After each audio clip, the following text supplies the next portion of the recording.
Bwana Yesu asifiwe, wapendwa watazamaji. Mimi naitwa Bernard Moses Mwaipopo.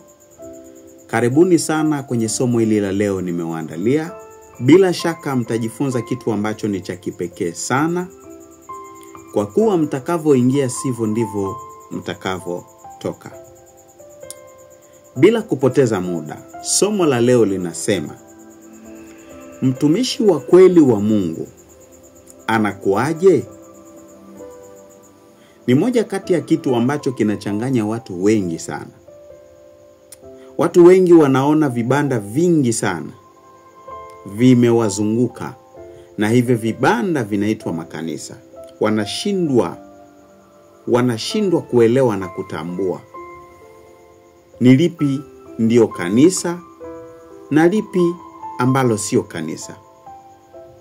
Ni yupi mtumishi wa kweli na yupi sio mtumishi wa kweli. Kwa hiyo watu wameingia kwenye changamoto hiyo ya kuchanganyikiwa. Hawana uhakika na mambo wanayoyaona, kwa sababu anayeonekana kuwa ni mkweli anafanana na muongo, na anayeonekana kuwa ni muongo anafanana na mkweli. Sasa wanawezaje kutofautisha hawa watu kuwa huyu ndiye mtumishi wa kweli ama mchungaji wa kweli na huyu ndiye wa uongo? Ndio maana nimekuletea somo hili ili upate kuelewa, wewe ndugu unayenitazama kupitia channel hii ya Bernard Mwaipopo. Ukajifunze mwenyewe. Ni kweli huwezi kupendwa na watu 100%. Huwezi kukubalika na watu 100% zote. Lazima watakuwepo ambao watakupinga. Sasa mimi ninachotaka kusema ni kwamba hata siasa, mpinzani mzuri ni yule mwenye hoja. Mpinzani mwenye vurugu ni ambaye hana hoja, anapinga tu. Nadhani hapo umepata pointi ambayo nataka kuizungumza. Sasa somo linasema hivi, mtumishi wa kweli wa Mungu anakuaje? Anakuaje mtumishi wa kweli wa Mungu? Mimi nataka tutumie maandiko zaidi kuweza kumjua mtumishi wa Mungu wa kweli anakuaje. Nadhani itakuwa ni swala la msingi kuliko maelezo. Maelezo hayawezi kutusaidia, lakini maandiko yanatupatia uhakika wa kile ambacho tunachokizungumza. Ukisoma katika kitabu kile ni cha Yohana, sura yake ni ya 3 mstari wake ni wa 34, maandiko yanasema hivi: kwa kuwa yeye aliyetumwa na Mungu uyanena maneno ya Mungu, kwa sababu hamtoi roho kwa kipimo. Kwa hiyo kwanza kabisa, mtumishi wa kweli wa Mungu anakuaje? Anakuwa ametumwa na Mungu. Na huko kutumwa na Mungu haendi kwenye mission yake binafsi, haendi kutafuta faida zake binafsi, bali anakwenda kumwasilisha aliyemtuma ambaye ni Mungu. Na kumwasilisha kule anakuwa amebeba neno la Mungu, ikiwa neno la Mungu lina uhai, lina uzima, linaponya, linaokoa, linasafisha kila aina ya dhambi ambayo inaweza kumhukumu mwanadamu. Nadhani hapo umenipata. Na kama ametumwa na Mungu, manake amebeba neno la Mungu, amebeba ujumbe wa Mungu. Na huyo ameambatana na Roho Mtakatifu anakokwenda, kwa sababu Roho Mtakatifu ndiye anayemuongoza, na hamtoi Roho Mtakatifu kwa kipimo. Roho anazirika anavyopenda yeye. Huyo ni mtumishi wa Mungu. Lakini pia ningetaka tusome andiko hili, litatusaidia sana katika kuelewa haya mambo kiundani. Kitabu kile ni cha Yohana hiyo. Tulisoma Yohana sura ya 3 mstari wake ni wa 34. Tunakwenda kusoma Yohana sura ya 8 mstari wake ni wa 47. Fungua usome ninachokuambia. Maandiko yanasema, yeye aliye wa Mungu uyasikia maneno ya Mungu, hivyo nyinyi hamsikii kwa sababu nyinyi si wa Mungu. Huyu ni Yesu anawaambia Mafarisayo Masadukayo na walimu wa uongo, maaskofu wa uongo, manabii wa uongo. Kwa kuwa hawa manabii wa uongo, kwanza hawana sifa ya kusikia. Hawana sifa ya kusikia. Pili, hawana sifa ya kusadiki. Kwa sababu yoyote ambaye ni wa Mungu lazima awe na hizo sifa: kusikia, kusadiki. Baada ya kusikia, kupenda kusikia neno la Mungu, alafu wanaishia kusadiki. Huyu ni mtumishi wa Mungu, anayelisikia neno la Mungu na kulisadiki. Mtumishi wa Mungu anaweza kulisikia neno la Mungu kupitia mazingira ambayo Mungu anataka amfunulie mtumishi wake. Anaweza kulisikia neno la Mungu kwa mtoto. Anaweza kulisikia neno la Mungu kwa mtu ambaye wa kutupwa. Anaweza kulisikia neno la Mungu kwa masikini. Anaweza kulisikia neno la Mungu kwa aliye dharaulika na yeyote. Anaweza kusikia na kulipokea neno la Mungu kwa aliyetengwa na jamii yote. Nataka unielewe ninachotaka kukisema, na kupatia alama ambazo zinaweza kukusaidia kumjua mtumishi wa Mungu. Lakini pia maisha yote ya Elia, neno la Bwana halikuwahi kuondoka mdomoni mwake. Elia, kwa sababu gani? Kwa sababu alikuwa ni mtumishi wa Mungu. Maandiko yanasema katika kitabu kile ni cha Wafalme wa Kwanza sura ya 17 mstari wake wa 23 hadi 24.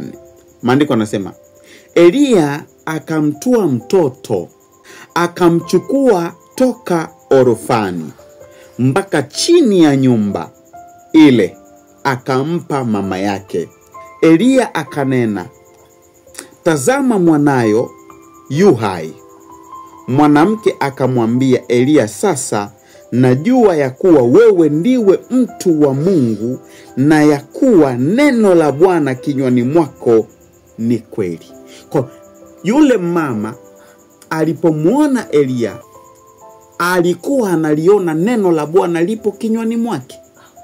Kwa sababu Elia hakuwahi kujishuhudia. Elia hakuwahi kujitangaza. Elia hakuwahi kujikweza. Elia hakuwahi kujitafutia sifa. Elia hakuwahi kujimwambafai, bali alikuwa anamwambafai Mungu, anamtangaza Mungu, anamkweza Mungu, anampandisha na kumtukuza Mungu. Huyu mama akaona.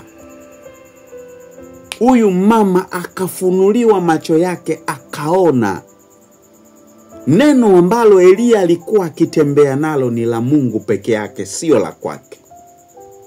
Je, mchungaji wako, nabii wako, mtumishi wako anamkweza Bwana? Anamtangaza Bwana? Anamwambafai Bwana? Ni maswali ambayo unapaswa kujiuliza ili ujue upo katika mikono sahihi au la. Tunapaswa kuwa makini.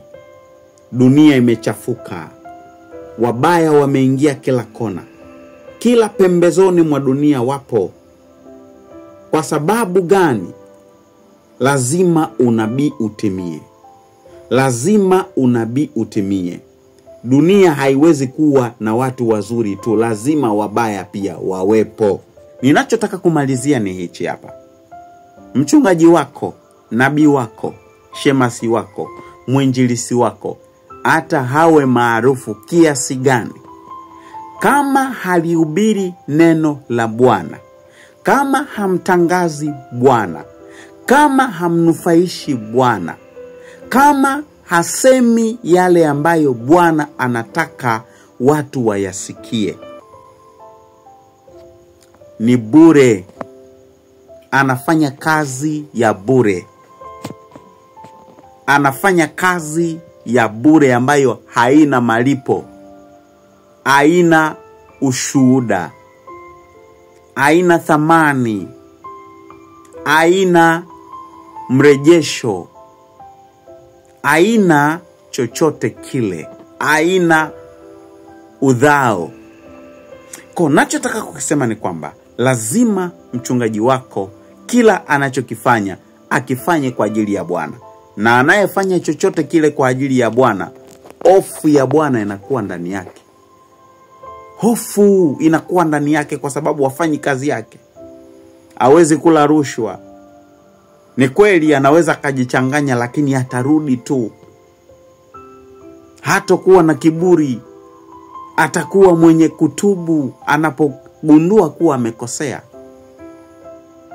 Bwana Yesu asifiwe.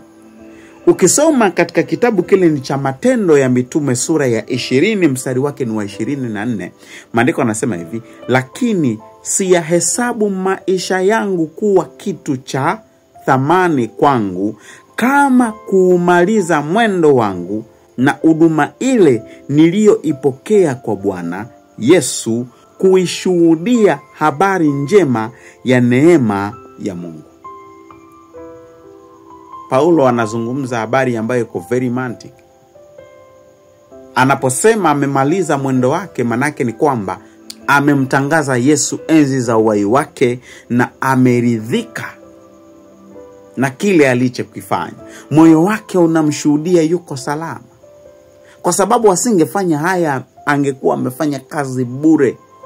So ninachotaka kusema ni kwamba mchungaji wa kweli, mtumishi wa kweli, lazima hizi alama awe nazo.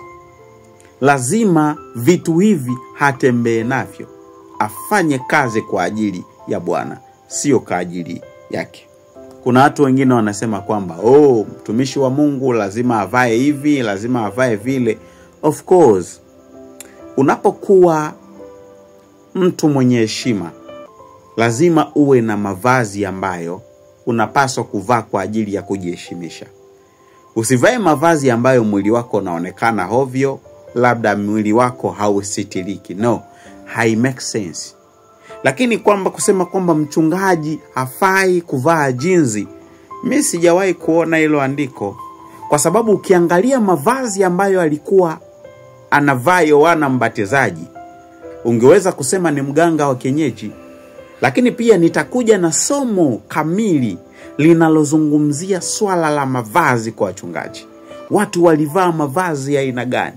Na watu wasiwahukumu watu kuvaa mavazi. Let's say mtu akivaa jinzi asihukumiwe. Kuna watu leo wanadhani ya kuwa ambaye ni mchungaji lazima avae suti. Imeandikwa wapi kwamba ukiwa mchungaji lazima uvae suti? Au lazima uvae shati ya mikono mirefu? Hakuna andiko la namna hiyo. Kwa sababu Yesu hakuwahi kuvaa suti. Hakuwahi kunyuka tai. Na hata ukisoma katika kitabu kile ni cha Kumbukumbu la Torati, maandiko yanasema kwamba mwanaume hapaswi kuvaa mavazi ambayo yampasayo mwanamke, na mwanamke hafai kuvaa mavazi yampasayo mwanamume. So ni simple and easy. Kwa hiyo hatuna sababu ya kuwahukumu watu eti kwa sababu amevaa jinsi anahubiri sipaswi kumsikiliza, lazima awe amevalia suti na amenyonga tai. Kwa sababu watu washagundua kwamba system ya kuwaibia watu ni simple.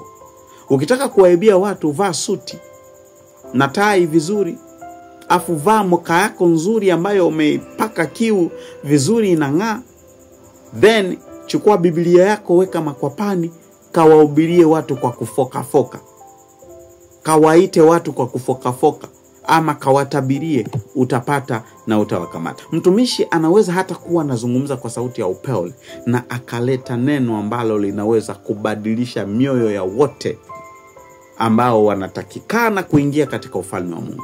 Katika jina la Yesu Kristo, ubarikiwe ndugu yangu, katika jina la Yesu Kristo, Mungu mkuu na mwokozi wa mimi na wewe. Amen.